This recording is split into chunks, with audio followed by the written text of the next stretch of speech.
Football Canada's Under Review podcast, episode number 5. I'm Venetia, your host, and I'm joined by Aaron today. We also have a guest, Sabastian Robinson, a former U Sports Acadia receiver, played there for 5 years. He also had the opportunity to intern with us over the summer, and we'll get a little bit more into that later when we tell you what we're talking about today. But hey guys, how's it going? Thanks for having me, guys.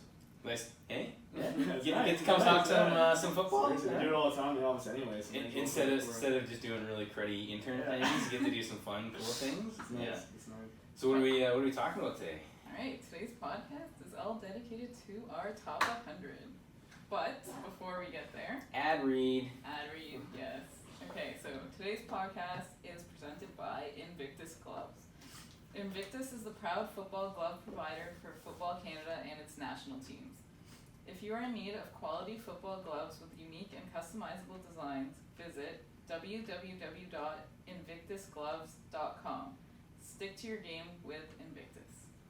Okay, before we move on, I do want to talk about these gloves a little bit. They're awesome. They actually are awesome. I used to use, I generally used Under Armour gloves before. But I would go through a pair of gloves probably once every 3 or 4 years. Easily. Quick, because the turf would rip them, whatever. I find the Invictus gloves, okay, the stick stays, but more importantly, the gloves don't like just obliterate all of a sudden. I mean, I play flag football, so it's a little different than tackle football that used to be, but they're awesome. Like, they're actually awesome. And we had like really cool design that they made for us for our national team. They're pretty sweet. Yeah. Also, like, I mean, I've used them, but not for football. Not gonna lie, I used them playing soccer as a goalie. So, Nice. You know, they did the job. They were good. Dual purpose. There you go. Hey, maybe that's the new Invictus plug. Could be used for both footballs. Yeah. As a former receiver, I myself heard nothing but good things about Invictus gloves. So Yeah. All right. So moving on, top 100. That's what we're here to talk about today. What is the top 100? Well, top 100 is a part of our selection process for the junior national team that's going to compete at Worlds next year.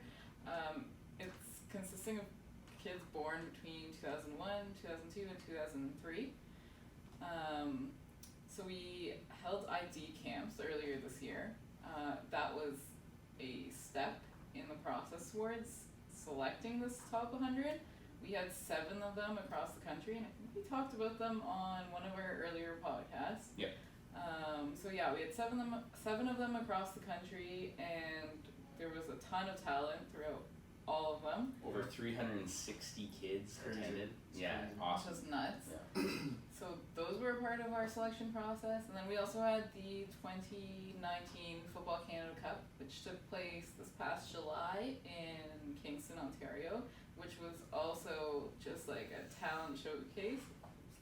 Unbelievable football. We talked about it on our special edition Football Canada Cup podcast. Yeah, so go watch listen that to podcast. It was pretty good. Mm-hmm. We made some pretty poor predictions. It was good.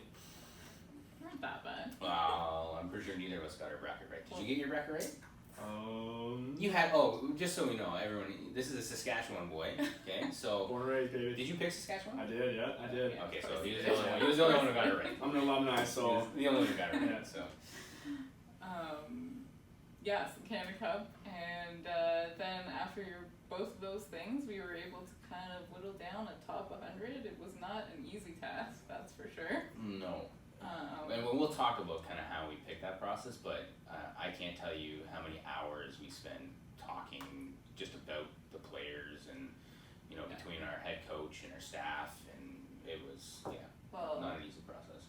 Yeah, let's go back a little bit and talk about the ID camps, because Sab, you actually got a chance to go to a lot of them. I want to talk a little bit about your experience being there. Absolutely, yeah. So Aaron gave me the opportunity to go to the Waterloo one, the Montreal one, the Ottawa one here, and then the Vancouver one out in BC. Basically just went there, kind of set up the equipment for all the drills. Obviously we want to get a barometer of how these kids move. Basic things like 4-yard dashes, pro agilities, broad jumps. See how explosive they are, see how fast they are. They're obviously still young, so sometimes that football aspect is kind of raw. But you can kind of tell fairly early on if they're going to be a pretty good athlete or not. So I got the opportunity to go to those 4 camps. just got the chance to see these kids showcase their stuff. I was fortunate enough to even coach receivers at some of them, but just so many athletes in the country here, and we're fortunate. Obviously, football is like, it's on the up here in Canada, and I think it's important that we all know that. And lastly, like, they're just good kids, so it was just enjoyable to be around them. I was with Coach Samara for most of them too, so we got a chance to talk football a lot, so it was a good experience. You also were at the Canada Cup too. I was, yeah. So I was up in the press box with Aaron here and Coach Samara, for better or worse. Did some on-field interviews afterwards, so it was good. Like I said, everyone's good. Everyone's a good kid here in Canada, so it was an enjoyable experience. So let's talk about the caliber of talent at these ID camps. So you talked about, you got to be able to see kind of a breadth of the country in terms of talent. Yeah. What did you feel like? Because I know how I felt, but how did you feel about the talent? It's great. There's a discrepancy obviously, like, between the top kid and I guess, for lack of a better term, the bottom kid of each camp. But overall, like, the talent's there, the want to is there. You gotta remember these kids are still young, right? So they have a chance to improve still. Most of these kids are in grade 11 still, so they still have their whole senior year. I know back when I was playing football, my grade 11 year, I wasn't the best football player, so. But yeah, some major takeaways. There was just, at the camps I was at, I didn't get a chance to go to Saskatchewan, Halifax, or Alberta, and those are some big turnouts. So, yeah. But I think the skill positions are in a good place here in Canada, to be honest. Yeah. Defensive backs, receivers, we're kind of stacked at those positions. We'll talk a little bit about that later, but yeah. All in all, there were some kids that had some really fast times. Some kids that are pretty disappointed with their times, so that was probably the hardest part, was telling a kid that he didn't run as fast as he thought he was going to run. So maybe a bit of an ego check there, but yeah. But it's definitely good. What I found was that even for the guys who are, not sure about their times, it's definitely a good benchmark to say. Because here's the other thing: we do true laser times. 100%. So start to end, true laser, and those times can look slow because they are slow, because it's the CFL doesn't even. With that being said, like, regional CFL combines, national CFL combines, got a chance to go on. They use that same stuff. Yeah. So if you run a 4.9 there and you're disappointed, you say, "Well, I run a 4.5." No, you don't. You run a 4.9. You run a 4.9. Yeah. It's all relative too, right? So like, someone in Halifax, they're not pleased with their numbers. Well, guess what, man? You're running this with the same equipment as the people in Vancouver. So we get a good understanding of who's fast, who's not, and who has room to improve. Yeah. Well, and one of the things that you brought up, and it's an interesting point about our top 100, we're trying to project guys that are in grade 11, 12, I guess, and now guys are in their first year university potentially, for what they're going to look like a year and a half away. Which is tough. It's tough. It's really tough. And one of the things that we're trying to do with this process is keep track of guys longer, so that we can see development, so that we can see, okay, we saw you in the ID camp, we saw something special here. Now, can you maintain that? Can you improve? Can you do the things that are necessary to become a junior national team player? Absolutely, yeah.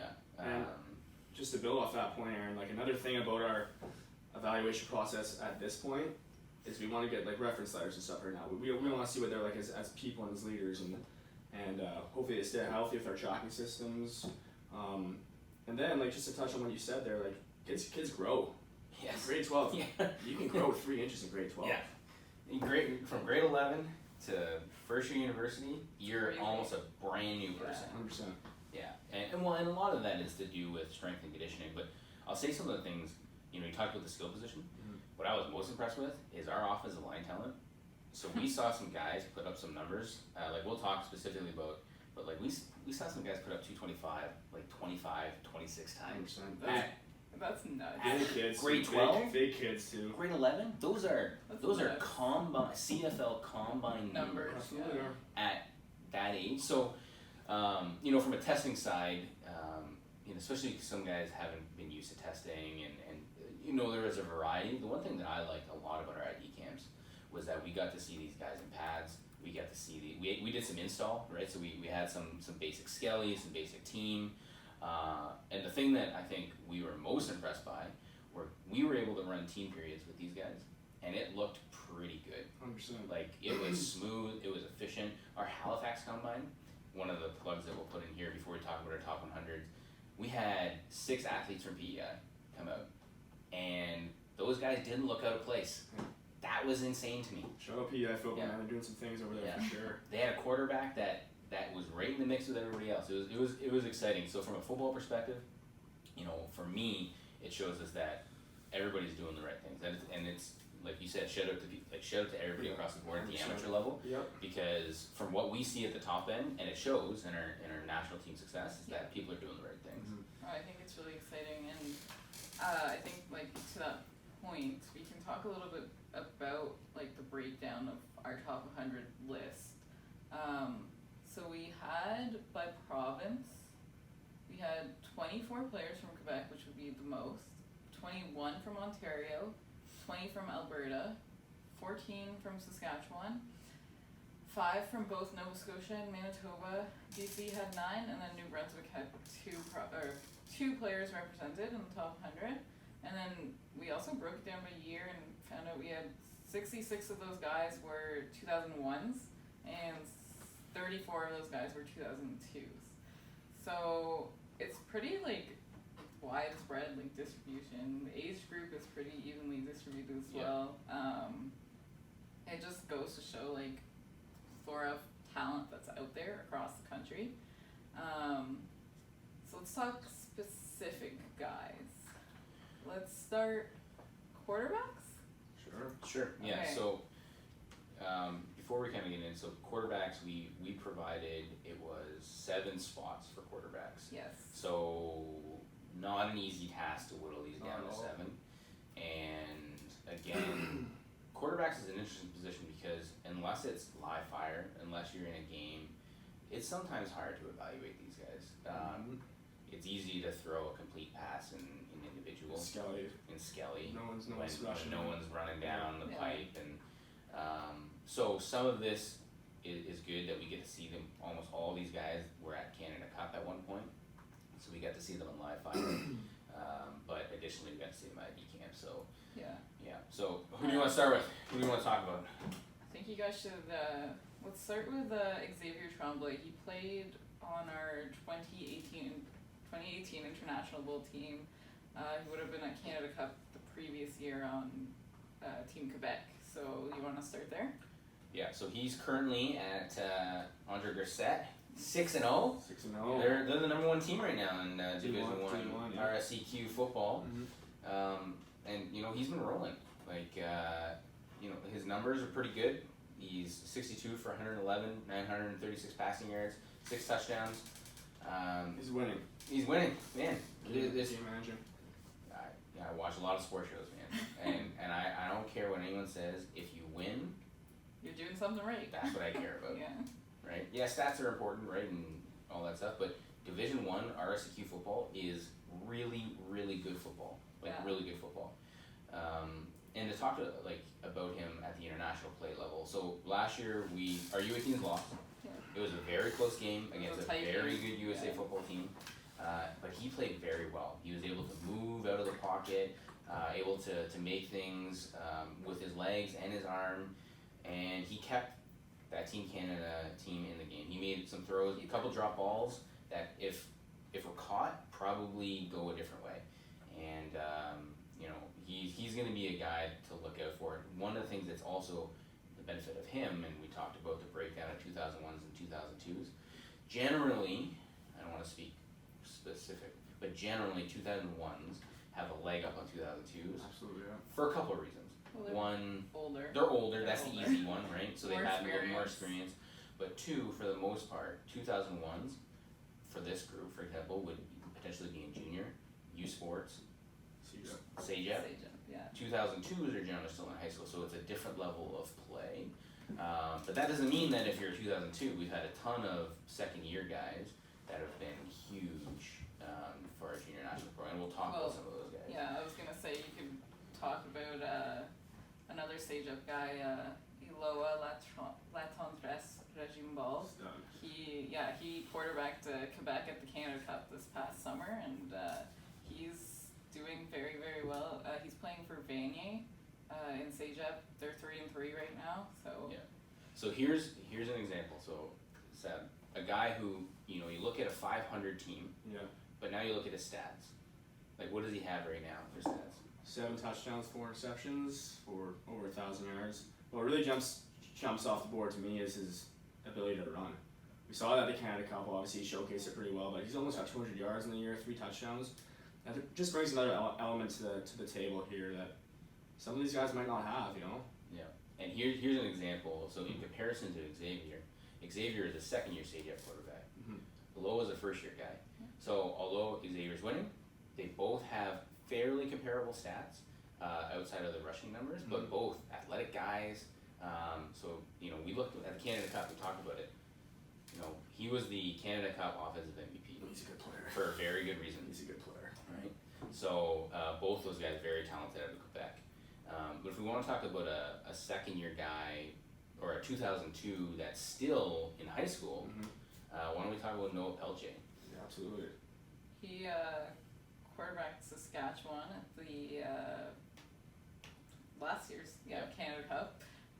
He's currently playing for the Balfour Bears in Regina. He just committed to the Regina Rams. Yeah, congrats. Yeah, congrats, Noah. So let's talk about Noah, because this guy, man, Canada Cup, impressive performance. Yeah. So Saskatchewan, one of the best teams I think I've seen at the Canada Cup, and he stood out on one of those best teams. He made some plays in the air throughout the tournament. He made very few mistakes. He was good. Yeah. What else do you think, Sam? Like, Gold medal game between Aloha and Noah is pretty fun to watch. check it out on our YouTube if you haven't. That's, Noah's just a game manager, you know. Like he just like we talk about Xavier too. Noah's like that too, and I'm sure he's gonna have a bright future at Regina there. Yeah. Ryan, you should talk about Ryan. He's there. Lecandro? Yeah. Let's talk about Lecandro. So if you look at this list, out of the guys, so there's one player right now that's in U Sports, and he took over the reins at Queens the past couple weeks. Crazy. Which is crazy. He's a true freshman playing in Queens, and he was able to get a big win. At Toronto, a very, very high scoring game, and he's been pretty good. What do you think? It's impressive to come into any position, U Sport or form the CIS and start and get playing time right off the get go when you're that young. But I think that's just a testament to Ryan, how good he is, how ready he is to come into a competitive team like Queens in a competitive conference and start. So. Yeah, well, and they're right now, they're on the outside looking into playoffs, but I think that they're positioned to be able to be good down the stretch, but I also think they're positioned with Ryan to be very good for the next For the long time. 4 years, basically. We got a franchise guy there for sure. Yeah, so very impressive. So that quarterback group overall, I think, is a talented group, and it's going to be very hard to whittle down. To narrow it down, yeah, for sure. So. Well, our receiving core is also very, very talented group. Loaded. I don't even know what to say about this group. Well, we have 17 receivers in our top 100. Very tough group to narrow down. Yeah. Very tough. It's tough. It's gonna be tough. Where do you guys want to start? Oh. Let's start with Jackson Cooling. Jackson Cooling. He's playing in Burlington right now for Nelson Lords. He's committed to McMaster. Recently, congrats. Recently, yes. He played Team Ontario at the Canada Cup this summer. International Bowl. Yeah. What do you think? International Bowl bound. Yep. So, what did you think of him as a former receiver? Yeah, he's smooth. Like that's just the one thing that jumps out to me about him. He's just smooth. He just runs good routes. He catches the ball well, and in terms of like, you know, the measurables like 40-yard dash and being explosive. Yeah, he might not be there yet, but he's young. He's smaller, but he's gonna go to a good program in Mac. He's gonna, you know what I mean. I think he's all set, to be honest. I think he's a good player. Yeah. Well, and one of the benefits for him too. So he's a 2002 as well. Yep. That Nelson Lawrence program is a very good program. Keegan They're Hall. well established. So we didn't talk about Keegan very much, but there's another quarterback in that program. So Keegan Hall and Jackson Cooling that are going to do some pretty exciting things this year in that Nelson Lawrence program, and they're already starting to do. But I think that there was kind of a consistent trend across Canada Cup this year in the receivers. Smaller, athletic, really good route runners. Kind of, you know, if you were to project into like a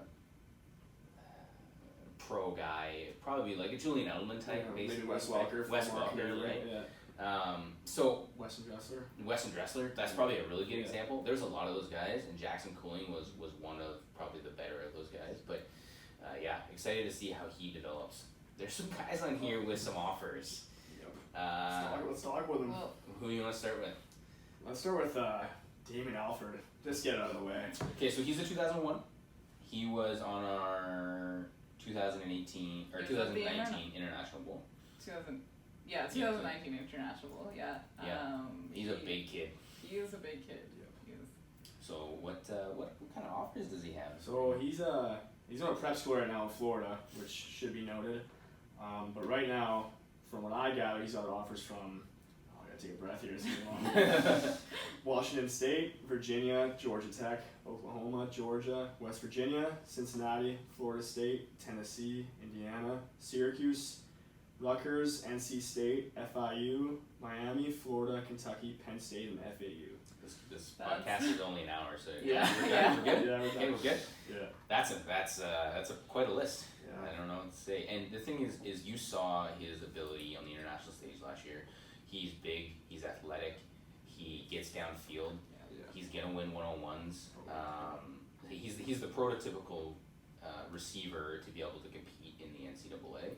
So he's definitely a name to really keep an eye on as you go forward. And if you're a fan of Canadians in the NCAA, which we all should be, he's definitely a guy to keep an eye on. Keep an eye on him. Let's go back to some Canadian guys that are staying here. Yeah. Hopefully. Let's talk about Tanner Shaw. He just committed to the Alberta Golden Bears. Fun fact, actually. 11 of our top 100 are either currently playing for the Golden Bears or are committed to the Golden Bears, which is nuts. That recruiting is something. We talked about it on our last podcast. Those Golden Bears are trending up. Chris Morris looking at what we're doing, maybe in the top 100, maybe we're just all on the same page with some guys, but. Yeah, that's crazy. That is a crazy stat. Anyways, let's talk about Tanner a little bit. Yeah, so Tanner Shaw, he was at our Calgary ID camp, and he was a standout receiver there. And I would like to know, we'll talk about the DBs in a second, and there's a lot of DBs from Alberta that are very high-level DBs. Mm-hmm. So he was competing in probably one of the most competitive ID camps from a wide receiver DB standpoint, and he stood out. Yeah. He's fast, he's athletic, he catches the ball in contested situations. Alberta's got a good receiver here, so it'll be exciting to see what he does. Luckily, we'll talk about his counterpart on defense that he'll have to compete on his own team, Tyshawn Blackburn. He won't have to compete against him game day. So, yeah, I think he's got a bright future ahead of himself as well.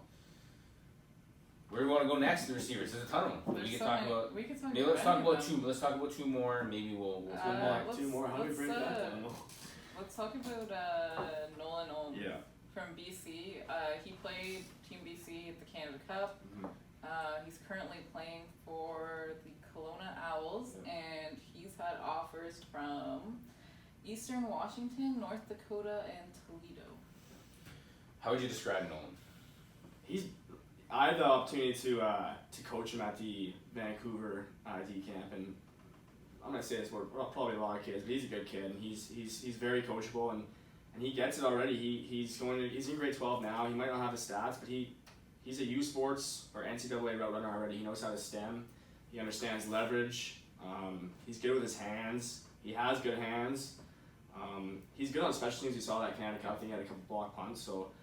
He's a good football player, and I honestly think that he's probably going to be going down south. I don't think that these are the only offers that he's going to get just because of his size, but he's good. He's really good. And the thing that, you touched on it, and we'll probably say it, like you said, we'll say this about a lot of guys. One of the things that we saw as a general trend in these ID camps is, man, these guys, these young, they're kids, they're still kids, right? They understand what it needs to take to be a football player at this level, and Nolan Olm is probably one of the primest examples of that. He, from a physical standpoint, shape-wise, you can tell that he's ready to go to the next level. You talk about crew or route mechanics. Yeah, that's one of the toughest things. So when you take a high school receiver who is generally thrived on their athletic ability, he's a guy, and same with Russell Dixon. We can talk about him maybe a little bit. That understands the mechanics to get open, the mechanics to create separation, because against really good DBs, which you'll have to face at the next level, you can't rely on your athletic ability. You can't. Those guys are too fundamentally sound. Yeah. You get jammed on the line by a boundary corner. Like, doesn't matter if no one's that big. He's gonna get jammed. He's gotta have good hands. He's gotta be able to stem. He does. He gets it. I saw it firsthand. He's coachable too. So sky's the limit with him, I think. Well, and the thing is, so for guys like Nolan Olm and Damien Alford and Russell Dixon, guys who are getting NCAA offers to play at the international level and get experience to that 4-down football in American football is so crucial, because getting jammed at the line of scrimmage, yeah, we see it in Canadian football, but it's different, right? You still get a yard. You can waggle. Right, you can waggle. You can use some. But in the American game, you're gonna get a guy in your face. You're gonna get hands on you right away. And I think for some of these guys, I do believe that getting that international experience is crucial. Yeah. One, obviously for exposure, but two, just to understand what it takes to be physical at the line of scrimmage. Yeah. Do you guys want to touch on the other two receivers out of BC, Keelan White and Jamal Mensah? They both have, NCAA athletes right now. Yeah. Yeah. So Keelan White was on our 2019 U18 national team. He could have been on our junior national team that went to Mexico. He's that good. Watching him at the international bowl, I was blown away by him. Yeah. Yeah. And keep in mind, on our junior national team, we had our receiving core had both of the fullbacks wings, who are just tearing it up in youth sports, and Logan Mullally tearing it up in youth sports. Curvins, who's down has a NCAA offer to Connecticut, so he could have been in that group. He decided to go to Canada Cup, which is understandable. Yeah, I like that.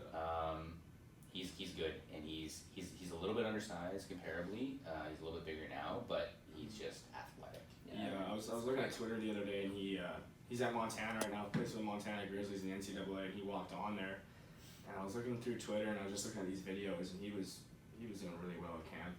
There's already a buzz about him, so. So it's exciting. There's one guy that I want to talk about. I said two. We'll extend it to one more. Take it to Quebec here. Yeah. Oh yeah. So I would say the one guy that impressed me the most out of all of these ID camps was, hopefully I'm saying this right, Michael-Ange Desjardins. Yeah, I would agree. So he's at Garneau right now. Yeah. I thought that he was the most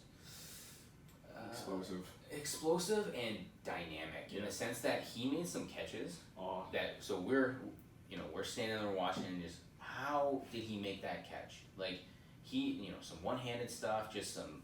It was he's a guy that I'm excited about, and one of the things we talked a little about this about Sage Up and kind of how it slots into the football system. Here's a guy that will have probably 2 more years of Sage Up, then go off to a university.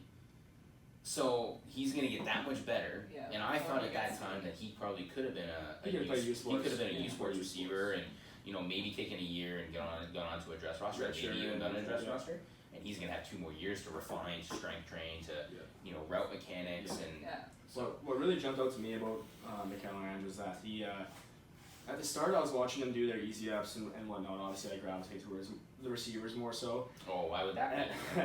And it looked like he was fighting a little bit at first, but you could tell he was explosive. And I was wondering, I was like, okay, let's see this guy in live action. And then we started getting to the scouting of the team, and he was high pointing. He was running, his routes were unreal. He can get off the line, and like you said, he's got 1-2 more years of CJEP left, and I wouldn't be surprised to see him playing in Quebec City or for that team, like in the near future. And the sky's the limit for him too. He's a good kid too. So just a quick note on the receivers. One of the things that I would say, all these guys that we're highlighting, everybody on this list, that the one thing that they all have in common, which has to separate you from every other receiver, is that you have a will to get the ball. Yeah. So you talk about Michael-Ange going to get the ball. High points he wanted. Yeah. High pointing the ball, going to get the ball, not waiting for the ball. That is a unique skill that if you have that as a receiver, you are leaps and heads about other people. Because some of the times it's not even a taught skill. It's just an instinct to just, that's my ball, I want to take it. And that's one of the things when you're at the youth sport level, like that'll separate you from the first receiver on the depth chart and the 16th who's not dressing. You could find yourself in that hole where you're not dressing for a year or two just because you can't you can't high point. You don't want the ball. You know what I mean? Like if you just wait for it to come to you. So he's already in a good spot. All right, let's move on to our running back core. We have 8 running backs. All right, let's start with Matthew Peterson. He's playing in U Sports right now. He plays for the Golden Bears. One of the 11 guys. Yes, Yeah. one of the 11. That will or are. He was he's from Alberta. He was at the 2019 International Bowl as well. Thoughts? Leave this to you, Aaron. Yeah, so here's the thing. This guy is what I would consider a one-cut, get-upfield. He is your typical zone runner, American. right? And this is what you need for us. Getting to that the international level, you need a grinder that can get upfield, that can explode through a hole, that's not going to try to make 2 or 3 cuts in the backfield, and that can understand zone blocking. And the thing that I think is most impressive about Matthew Peterson, he's actually a really great pass protector, and he can get out into the pass game a little bit. Yep. And if you look at what he's doing right now, he's playing some special teams with the Alberta Golden Bears, so he's versatile. And to play at the university level, especially as a running back, you have to be able to play special teams. Mm-hmm. You have to be able to pass protect. Yep. You have to be able to catch the ball. You can't, if you don't do all those things, you're not going to get on a dress roster. And he's the guy who's doing it. And now they have a really good running back in the University of Alberta, Jonathan Rosary, national team alum. Yeah. To throw that out there as well. But he's getting some time, and he's a first year kid, so it's good to see. And he was one of the standouts that I would say in that International Bowl game in 2019. So I think he's definitely on the right track moving forward. And he's a 2001 too, so again he's got that. Yeah, exactly. Yeah. Let's talk about Riker Frank out of Saskatchewan. Oh, So okay. I love this kid. Yeah. he just had 6 touchdowns in a game versus Sheldon Williams, which is nuts. Unfair almost. It's almost unfair. I'm 6 sure he touchdowns did in a game. I'm sure he did it in classic Riker Frank fashion too. Yeah. Just kind of looks smooth. Doesn't really look like he's running too hard, but he's just making guys miss, you know. Yeah.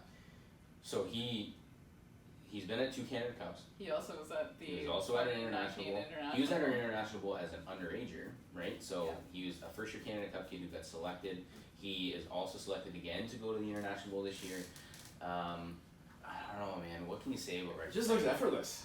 Yeah. He's not the biggest guy. He just here's the thing though. He's pretty tall. Yeah. And he's got a good frame, and he's got a frame that he can put on some weight. He will. And he will. He'll get into the weight room.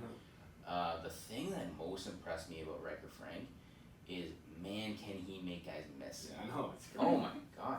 There's one play I wish that we had the ability to just put up a clip here. He makes a play in that final game against Quebec that he should have been tackled in the backfield, and he makes 2 guys miss, and then he still takes it for like 15 to 20 yards.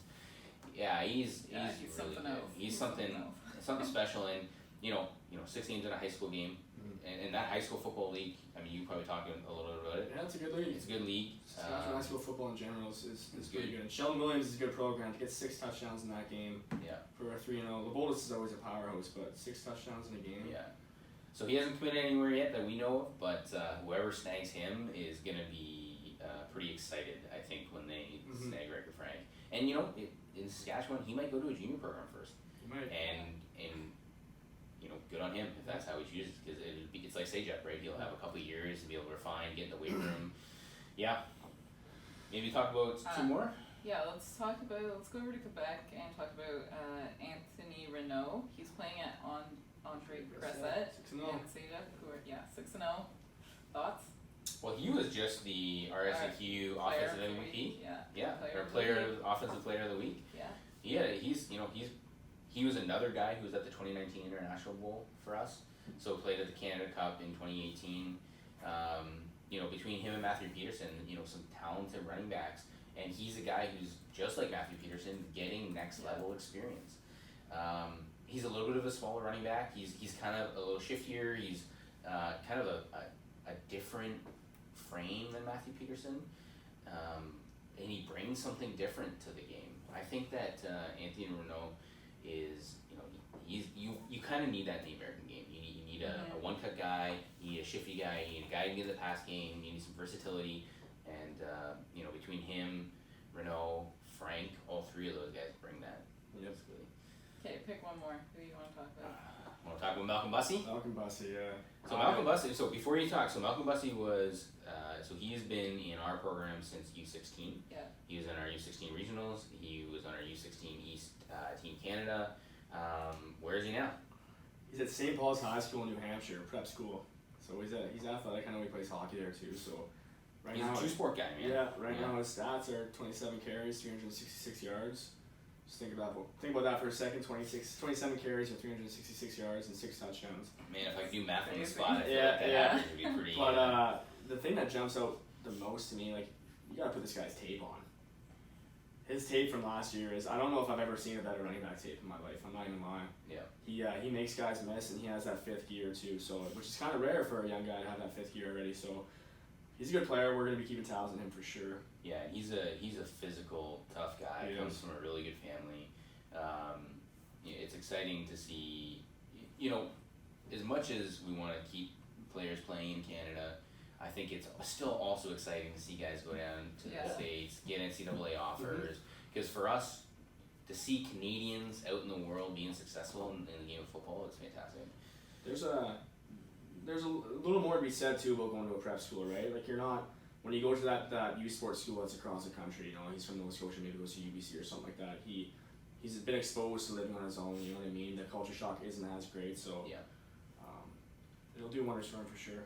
Yeah, so Alright. it's a talented running back group, and I'm excited. You want to talk about the fullbacks? Because we got to give some fullback love. H-backs. H, okay. Oh, Hey, bring back the fullback. That's all I'm saying. Alright, let's talk about Lucas Robertson. He's playing right now for UBC. Yeah. He's from Alberta. Another 2001 kid. He played at the 2019 International Bowl as well. So before we talk about Savvy the comment H-back, right, fullback. What in our game and even in the American game now, tight end, fullback, inside slot, you need to be able to do kind of all those things. Jack of all trades. That means you got to be able to pass block. That means you got to be able to run block. That means you have to be able to get out in the receiving game. Lucas Robinson does all three of those things. He's a big, athletic kid. And when you can have somebody who's as versatile as that, it allows you to be multiple on offense. And what I mean by that is that means you can have a tight end package, you can have a fullback package, you can still spread it out. To do that without having to take people in and out of the huddle. Staying at 5R, Yeah. for lack of a better term. And he's playing too. UBC's having a tough year, they're only 5 right now, but he's got 5 just under his belt. He's a young kid, so he's obviously turned some heads over there. See, and a lot of the things, I really do believe that year one, obviously playing time is important, but being on a university roster, the practice, getting in the weight room, just you talk about the experience being on your own, exposure to 5th-year guys that can teach you what it takes to be. One of the things we talk about all the time is, guys who go to our junior national team program and then go back to the university programs, sometimes generally get a leg up. It's the same thing that guys start a university program, come to a junior national program, there's a leg up there. Yeah. Do you want to also touch on Quinn McGregor, Hamilton Hurricanes player? Aaron is your guy. Yeah, so, he was a guy who stood out for us in the ID camps. Waterloo, yeah. He's from Ontario. So, as a fullback H-back, it is tough to make yourself stand out in ID camps. Generally, these guys don't test exponentially different than most guys because you're a tweener, right? Yeah. You're not super fast, you're not probably as strong as offensive linemen, but he was a strong kid who ran pretty good numbers for his size, who was still pretty raw, but he did the things that you need to see. He can block, he can be athletic, he can get out in space, and for a young guy who's going to get some CJFL experience, it's a good look for him. So. Alright, let's move on to the O-line. We got 17 O-line in our top 100. Where do you guys want to start? Where do we start? Holy cow. Yeah. Well, and here's the thing too, man. If you talk to Coach Samara, the 2 hardest spots to pick was this group and the defensive back group. And the reason that this group is so tough, we saw a ton of really good offensive linemen across the board, Canada Cup, ID camps. And generally, what I would say, O-line is actually one of the hardest positions to find. Mhm. But it was like there was just a plethora of these guys. These guys, yeah. I think that the place that we should start here, I want to talk about Albert Reese to start. Another Golden Bears. Another Golden Bear. That's his. It should be known that's his U Sports commitment. Yeah. He's a guy who's generous and buys down south. Yeah, So he's got 2 NCAA offers from Grambling State and Illinois State. So here's a 2002, played on Team Alberta. He is, you talk to U Sports coaches, he's your prototypical tackle, left tackle, offensive tackle. Yeah. That who's long, athletic, can move, big, can get a good set, but can still get into the run game.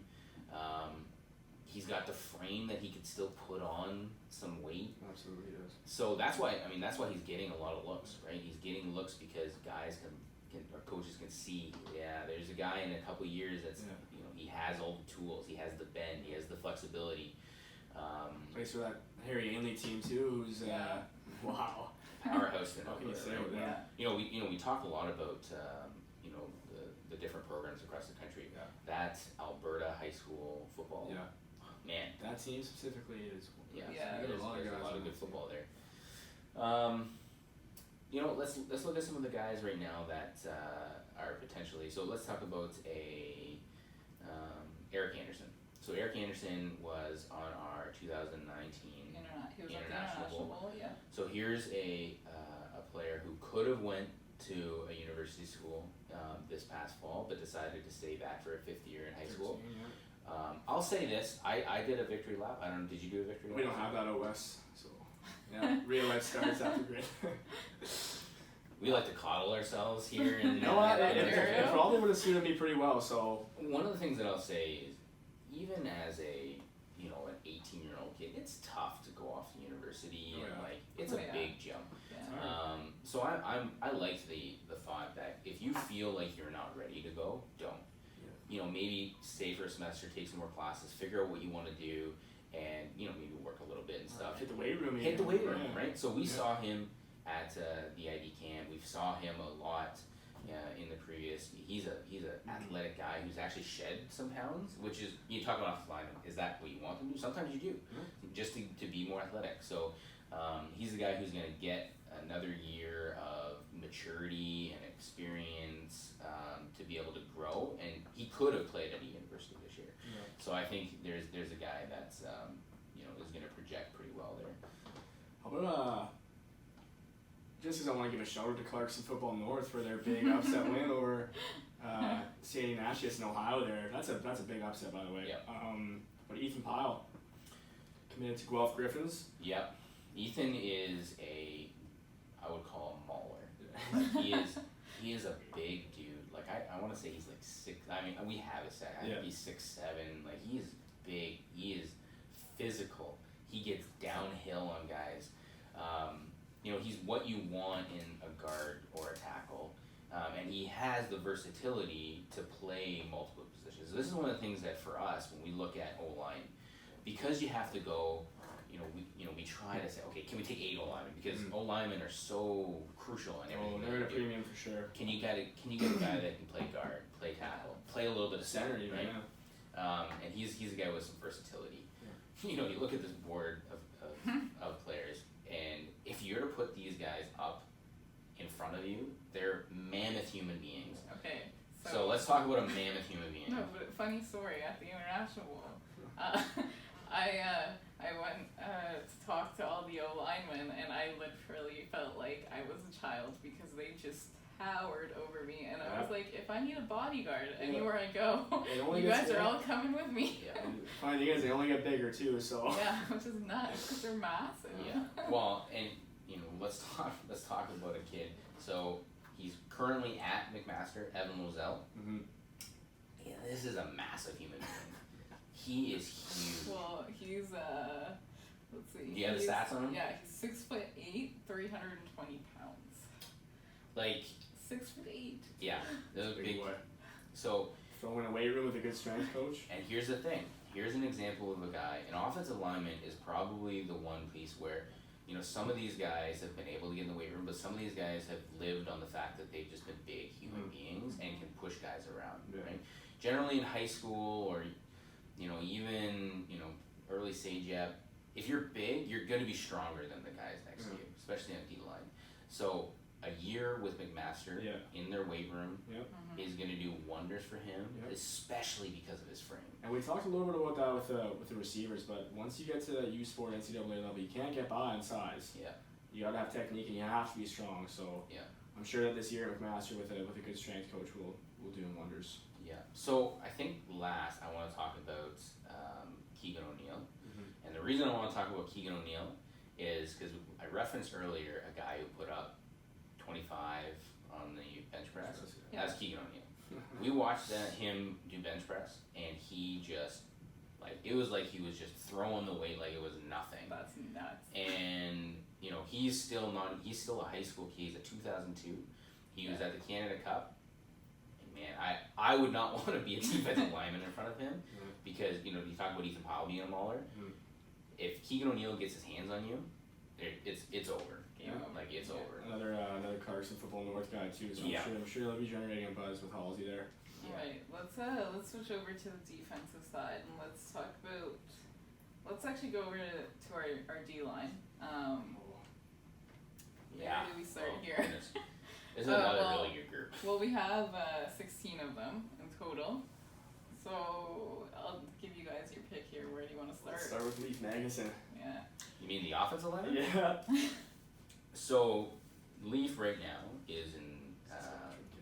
He's a Saskatchewan kid, and where is he playing right now? He's at Bethlehem Stars there in the west side of Saskatoon. And what's he playing now, though? He is playing O-lineman. So I'll say this: that is a testament to a couple things about Leif. One, his football acumen. And he loves football because it's not easy to go from D-lineman to O-line.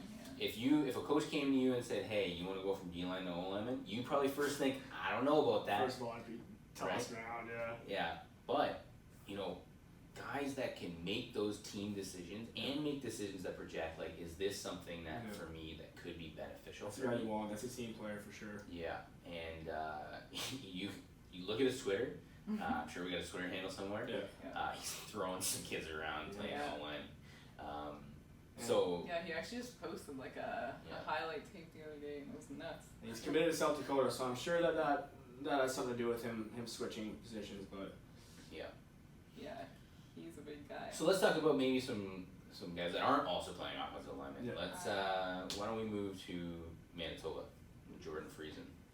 True, Yeah, he played at the Canada Cup this past summer. He's going to our 2020 international. Yeah, and he was also at our 2019 international team, I think, as well. Yeah, Jordan was also, because I think he was at the 2018 Canada Cup. We'll have to check on that, but I'm pretty sure he was. Maybe, and we'll check on it. Yeah. What do you think about Jordan Friesen? I haven't seen him much. I saw him at the Canada Cup, and I was just impressed. He's athletic. He's big. Gets to the backfield pretty quick. So he's another guy to keep our eye on, honestly. And Manitoba I was impressed with Manitoba this year at the Canada Cup. They got a lot of guys that can play football there, and no disrespect, but that wasn't necessarily the case 5-10 years ago. So well, and you look at Jordan Friesen, and you look at, you know, if you watch NCAA or you watch American, that's what we kind of talk about a little bit, just in terms of how we're projecting these guys in the American games.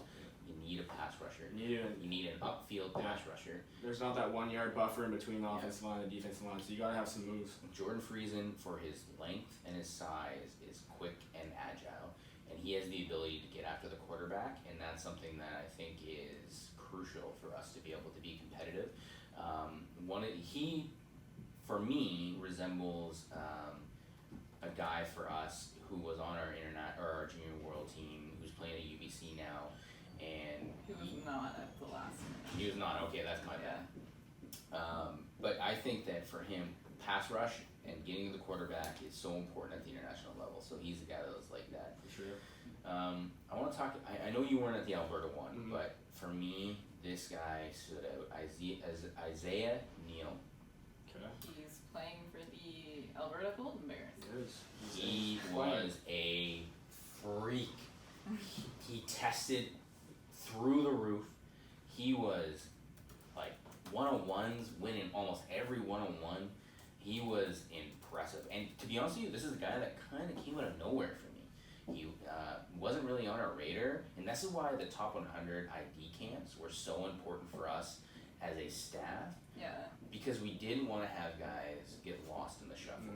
And that can happen. It just gave us a better, or a bigger pool of players to really select and like be able to see another opportunity to be able to see guys. Yeah, and see guys one-on-one and see in person. And you talk about one of the important things in the junior national team selection process. You got to go away to say like a Mexico, or we've been to China, we've been to some places, and you got to be there with some guys for 2 to 3 weeks. Yeah. They better be good kids. Good kids, good teammates. Right? And this is a guy, you can tell just his work ethic and his ability to play football, but also be tuned in and take coaching. Yeah. That was very impressive. Another Harry Ainley kid. Yeah. All right. So let's shift the focus over to our defensive back core. Oh my There's goodness. 16 of them, and it was not easy to choose 16 of them. Let's start there. Let's start with, we already talked about him a little bit before, but Tyshawn Blackburn. He's playing for the Golden Bears right now. Thoughts? Well, leave this to you, Aaron. Okay, so this is what I'll say about Tyshawn. Yeah. I can't say enough about this kid.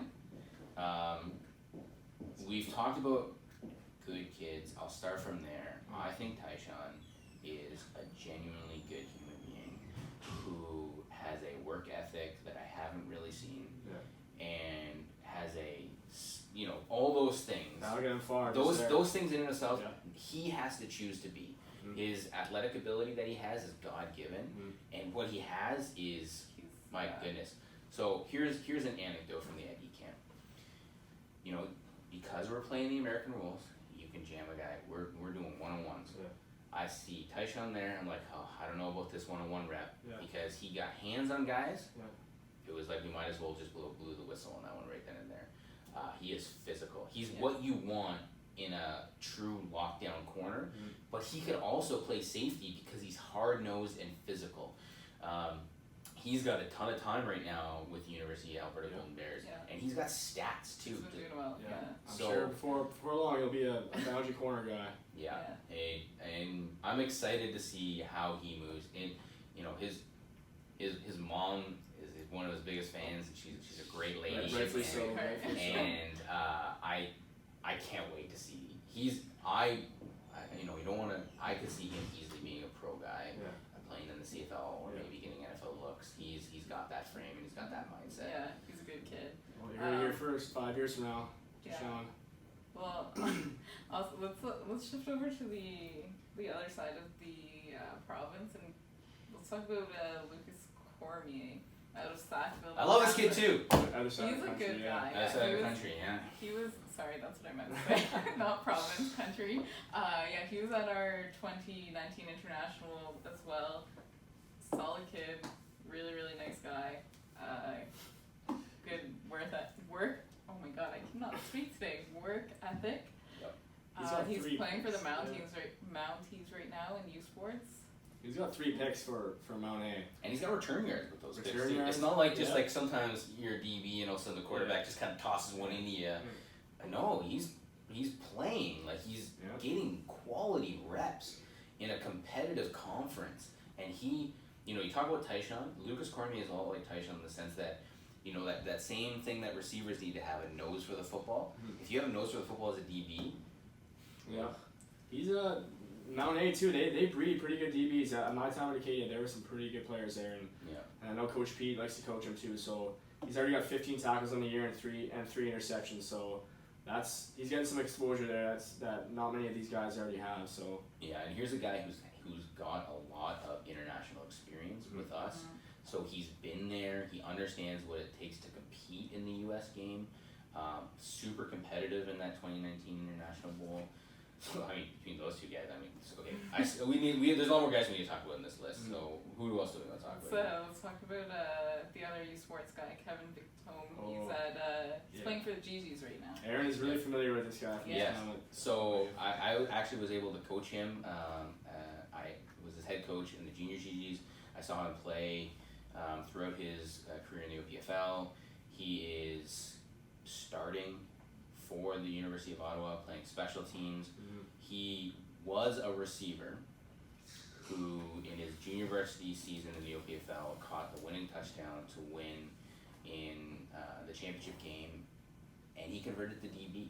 And he was able to do that because of his athletic ability, because of his football sense, because of his work ethic, and he's a guy who's a true freshman playing DB in university sport is tough. It's gotta be the hardest position there is. Outside of quarterback, maybe it's not easy because sometimes you're left on islands. Yeah. Sometimes you gotta, you're playing the boundary. You play it's tough. Playing against an X receiver in the other team. Sometimes they have a run up. Yeah. So he's a guy who's being impactful, just like Tyshawn. So right now we've talked about 3 guys who are impactful guys in university sports that are on our top 100 defensive back. That's crazy. Okay. And that's just 3 guys. Yeah. I think you guys got to talk about Keegan Vanek though. Right. Okay, so we just put out a top 100 player profile on him, and if you haven't seen it, you should go watch the highlight tape for that one. Yeah, I was a little upset about it just because one of the plays against my alma mater, St. Joe's, he truck sticks a guy real hard, and at first I was like, "That's darn, You're like, darn. That's my Rams." So at our ID camp, he probably had what? Yeah, he was at the Waterloo ID camp, and I think 5 picks. Skelly and team combined, I think he probably had 4 or 5. It was honestly ridiculous because it wasn't like the quarterbacks were making bad throws. It was just he was jumping routes. He was reading coverage. He was just there. It was like the magnet in his hands, or just the ball was. Yeah, and he at these ID camps too. There's obviously a ton of youth sports coaches that go there and recruit, and some of them are even coach a little bit. So it was interesting after the Waterloo camp, you just saw a flock of coaches come and talk to Keegan Vanek. And I know that he recently has narrowed his youth sports consideration to 3 teams. I believe it was McMaster, Queens, and Guelph. So bright future ahead for sure from Keegan Vanek. It's funny. So sometimes as coaches, we like to use the eye test. What does a guy look like in terms of like physical attributes? So I would say like a Tyshawn, a Lucas, and a Kevin, they fit that eye test. You look at Keegan, you're not like he's not overly big, he's not overly fast, but football sense is something you can't coach. I can see him being a safety at the youth sport level and a pretty good one. Physical guy, Okay. Maybe one more, even though we could probably talk for days. I know, I was going to say, you guys could talk about this defensive back core forever, but one more and then we got to move on. Okay. So let's talk about Charlie DeLay. Charlie DeLay. From out of Alberta. Yes. So right now, he's another Alberta Golden Bear commit. Out of the St. Francis Browns. So he's also been through our program at the U16 level, up to the U18 Canada Cup. He was the starting boundary corner for the Team Alberta this year. I would have to say he was potentially the best corner that we saw at the Canada Cup. I'd probably say that too. And I would say he's probably versatile. He's versatile. He kicks too. So punts really well. Yeah. And we talked about the offensive lineman. You have to project kind of guys like guard, center.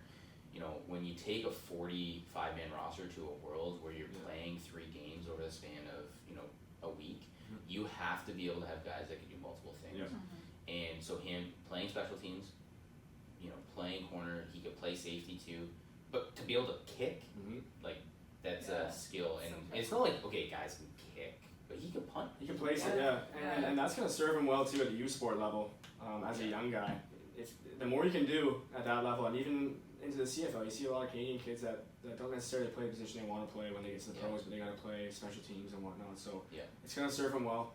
Another quality kid too that I think has a bright future ahead of him. So seems to be a common theme here. Man, I don't know. I don't know how So, you know, whittle this I list might down. just say, hey, Coach Samara, you got to figure this out because this is just too hard. Honestly, it's just Yeah. too hard. Okay. Okay, so we gotta move on. Linebackers, 12 of them. Another very, very tough group to pick. Although I'll say this at the start. To be honest, this was the group that I was probably the most worried about going in. I was You worried. were. We He talked was. about He that. was We talked freaking about that out. at the onset of summer, and things really came I to think shape the after Canada Cup, Yeah, after Canada Cup, that changed. there are some good players. Let's Yeah. start with Tyson Crucial. I'm sorry if I say your Crush, name. come on, Crush. Crush. Yeah. He actually just recently committed to the Alberta Golden Bears. Yeah, another Saskatoon. Good on him. Another one? Another one? I know, surprise. Chris Morris, what are you doing, man? Something in the water. Something in the water. Saskatoon kid too. Yep. So how would you describe him? Hard hitting. He's smart, knows the game. I know recently he's been putting some of his highlights on Twitter, and he's just a good player. Yeah. We'll talk a little bit more about his counterpart from Saskatchewan, but he's got a bright future ahead of him in Alberta. I'll say this.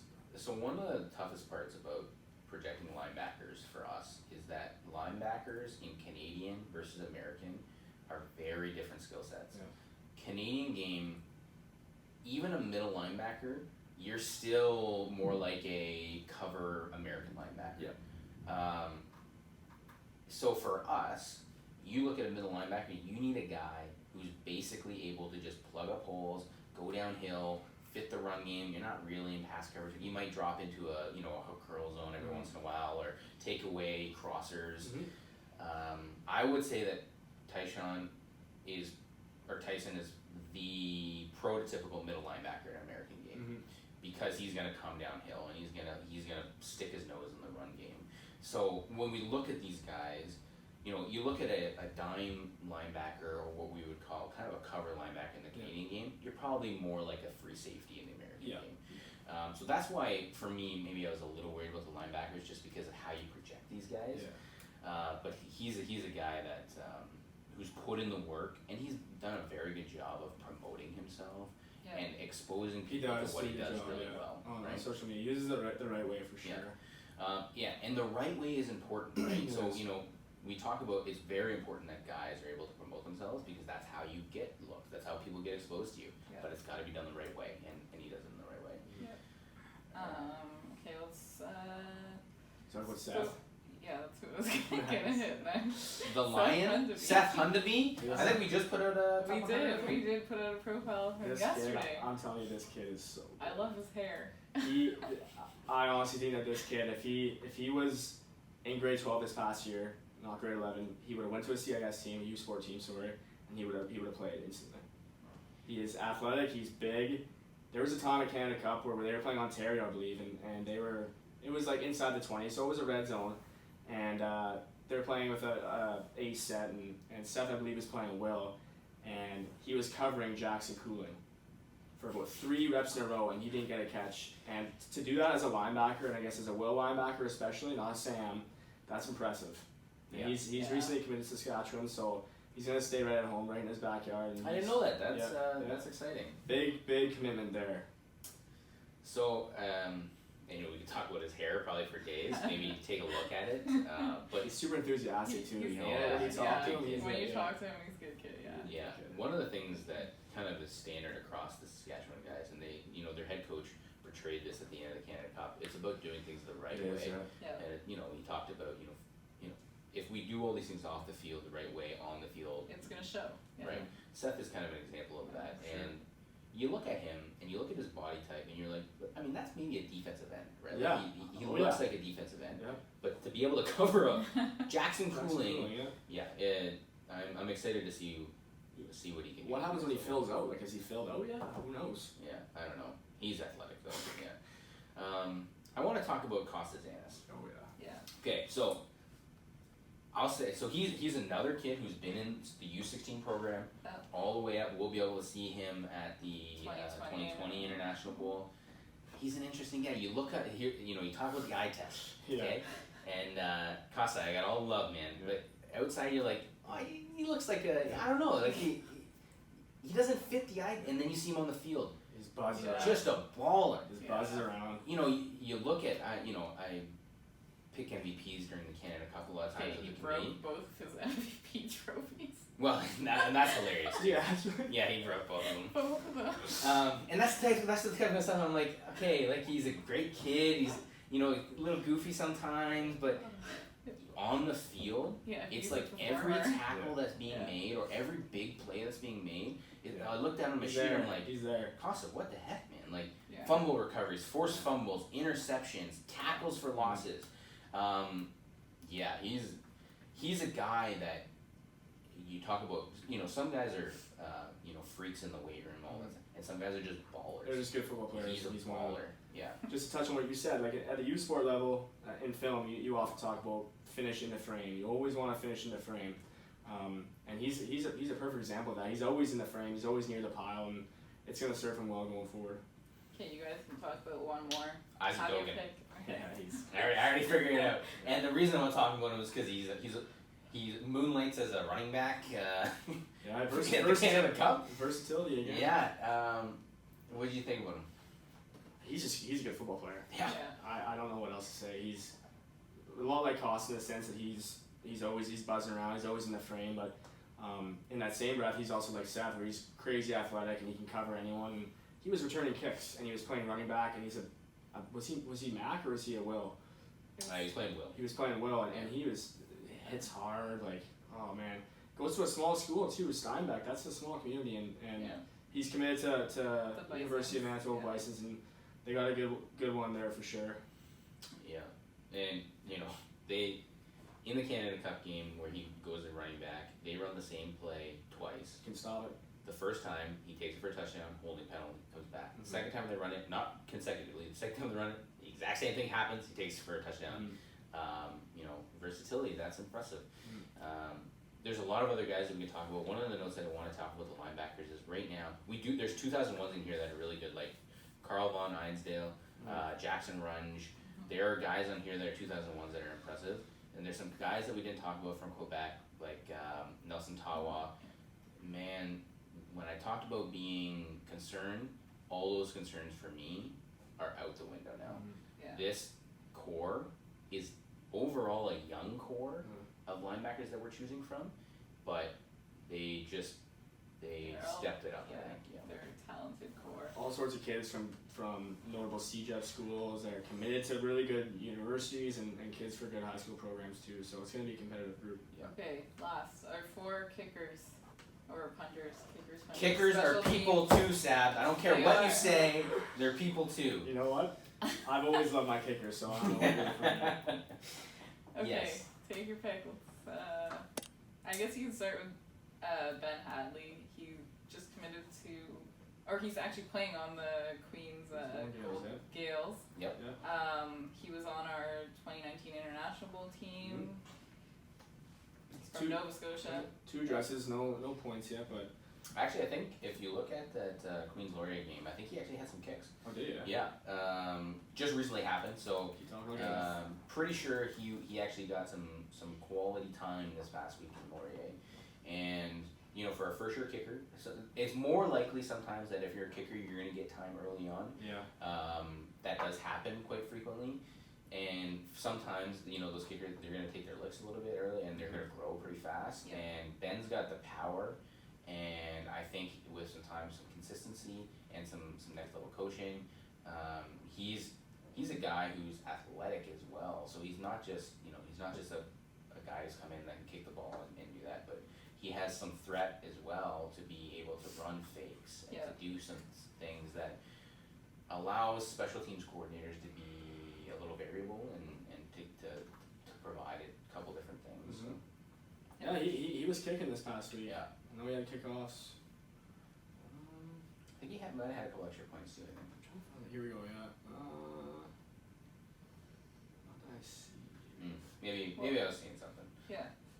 Either way, Moving on, regardless, yeah. he played. He was playing in He's U-Sport. Playing. He's Dressing. playing. He's Well, exactly. dressing in your first year at university, one of the things that's very important to understand if you're going from high school to university or anything, it's okay not to dress your first couple of years. Yes. And to be okay with it. But to do it is a testament to the preparation that you've done. Yeah. Yeah. As a former U Sport player, you see kids all the time coming there with high expectations, Yeah. but you're not going to be the best player in your team Yeah. the day you get in there, and it's important for kids to know that. You see people like transfer and quit football because they're not getting the dresses they think they deserve, and Yeah. it's one of those things where you got to check your ego at the door. All these kids are going to be fine, U Sport level, so. Okay, let's talk about Nathan Kozowski. So he's another potential Alberta Golden Bear, and he was at our ID camp in Alberta. He was a guy who consistently kicked both effectively and with distance, and he's got a lot of really good coaching on his side. I believe his dad is actually the kicker coach at Alberta, so maybe there's a connection there. But you know, even the other two guys, so Cam and Ben Lane, this is a competitive group, and the thing is with kickers, you have to have someone at this level that can both place kick and punt, and to do that as a kicker is not easy because they're two very different skills, and you know, for us, we don't have the privilege of taking two guys. No, we can't. We just can't. With a 45-man roster playing 3 games, we can't. So all 4 of these guys do both of those things very well, and they're going to continue again for another year getting really good coaching. A lot of these Ontario guys get a lot of really good coaching from Coach Kick and their organization. So both of these guys are on good legs to be able to good legs because they're kickers. That was pretty good, guys. Okay. The more you do. The more you do. Okay. Anyways, so let's talk next up. So now we have a top 100. What happens next? We have a top 100 2.0. So basically, we are just watching these guys throughout their seasons, seeing how they're doing, seeing how they grow, like we talked about. And it's what, December? End of December? End of December. End of December. Or I guess more like mid-December, yeah. We will be publishing, or republishing, I guess, our top 100 2.0, which will be essentially just an updated top 100 list, dependent on player performance throughout their football seasons. After that, we go to the International Bowl, January 2020, can't remember the exact date, I think it's the 18th. 15th, I think it's the 15th. Yeah, something around there. Do you want to speak a little bit about that, Aaron? Yeah, so most of these guys, especially the 2001s, we've been able to see in international competition. Some of the new guys at the ID games we haven't, but we're seeing them at a high level competition. So for the 2002s, so the guys like the Hundabees and the Aloas of the world, seeing them compete against USA Football in that top competition at AT&T Stadium, that's going to allow us to really get a good sense of those 2002s, because I feel like we have a pretty good sense of the 2001s. Yeah. But the 2002s, we need to be able to see what that looks like at that next kind of stage of competition. And then from there, we'll be able to say, so as soon as the International Bowl's done, we'll make the tough decision of basically moving from 100 to 70. So that means 30 guys have to drop the list, and it's not gonna be easy. No. And the exciting thing actually with the top 70 is we are gonna host a red-white game in Ottawa, June 4th to 7th, and it's gonna be at so pumped. it's gonna be at Carleton University. It's our first time doing it, and I'm looking forward. It's gonna be exciting. We just talked about the guys on this top 100 and the potential guys on this top 70. Like, it is gonna be a good game. It's gonna be a lot of fun. if you're a fan of Canadian football / American football, it's going to be a little bit of a hybrid of the two, so we can fit everything in. Seeing the top 70 players play a game against each other in Canada, It's something else. Yeah. repping the flag in front of a whole bunch of fans, and then to be able to see from that 70 who gets selected to go to the Junior Worlds.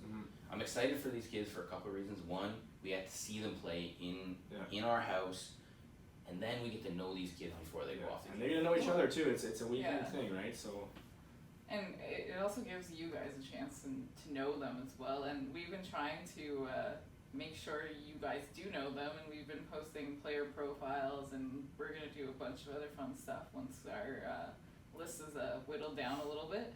But we want you guys to know them, and we want you to be able to put faces to names, and that way when Worlds rolls around in July or June of next year,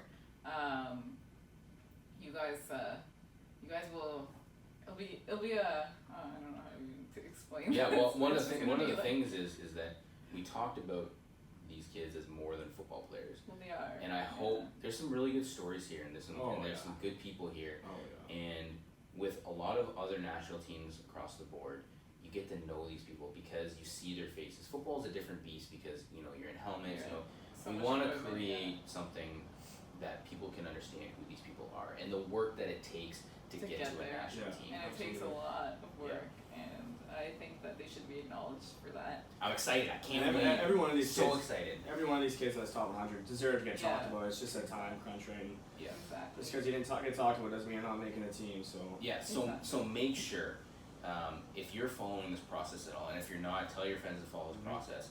Check our social media out so that you can follow these kids. We're like you said, we're gonna keep pumping out content, get to know them, follow their progress, see their highlight tape, interact with their content because most of these kids are really good at putting out their own content too. They are, yeah. Make sure you follow them all on social media and stuff. You can Yeah. find a lot of them as we post about them. We make sure to always tag them, so make sure you give them all a follow.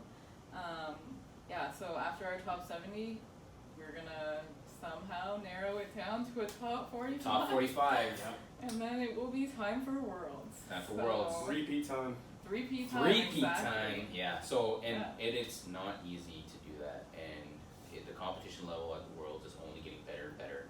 Yeah, And we saw that last year with Mexico beating the U.S. the US. Japan played us incredibly competitive. Yeah. We honestly we were lucky to get out of that game with a win. That's how Yeah. good Japan was. Yeah. So It was a great game. for anyone who's not accustomed to international play, man, get ready to check out some fantastic play. It's a different beast. Yeah, Yeah. it's good. Alright, so that I think wraps up our top 100 podcast pretty well. If you're not already following us on social media, make sure you do. You can follow us on Twitter and Facebook at Football Canada, at Football Canada _official on Instagram, and don't forget to hit the subscribe button on YouTube. Hit that bell too. Get some notifications when we put them out. Yes.